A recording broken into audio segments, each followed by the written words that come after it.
जो मैं आपको प्रस्तुत कर रहा हूँ। और उसके ये बहुत पवित्र खंड है इस रचना का।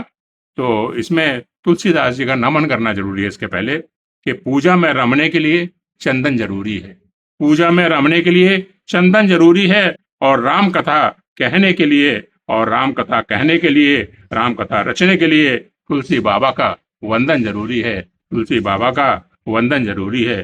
पूजा में रमने के लिए चंदन जरूरी है, और राम कथा रचने के लिए तुलसी बाबा का वंदन जरूरी है।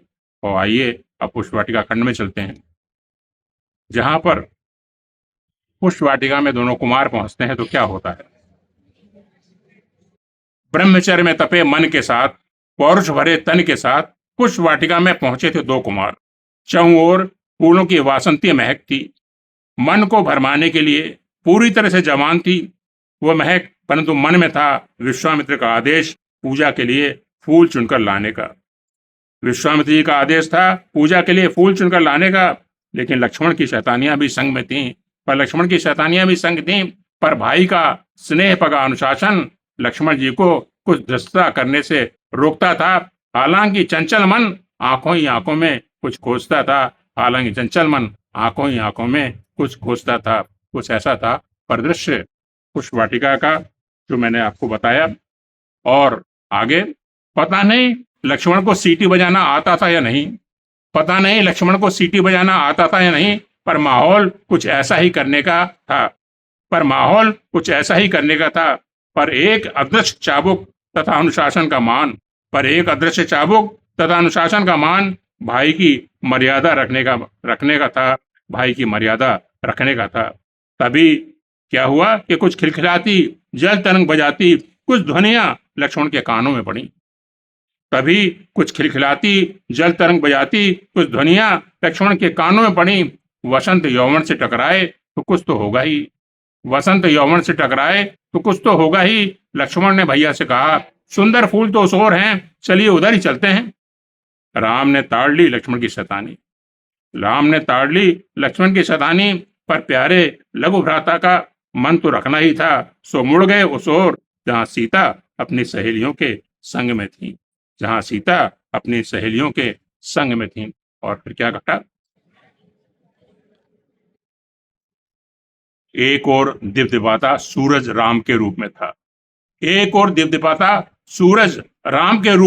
और दूसरी तरफ जीवंत खरा सोना था सीता के रूप में। राम की नजरें सीता से टकरा के लौटी तो लक्ष्मण की आंखें भी चौंधिया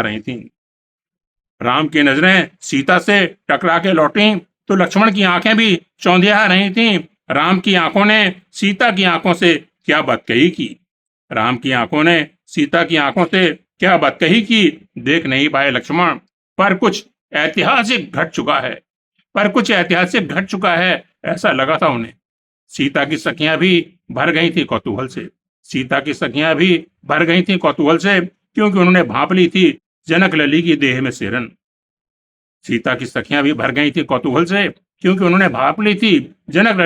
सिरन। इसीलिए उन्होंने उलाहने भरे स्वर में पूछा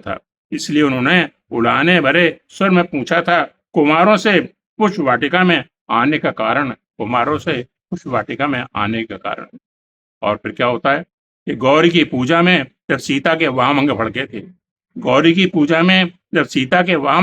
थे तो एक गुदगुदी सी जागी थी समूची देह में सीता की। राम के पौरुष का आभास मन के कुंवारे ताल में एक कंकरी से डाल गया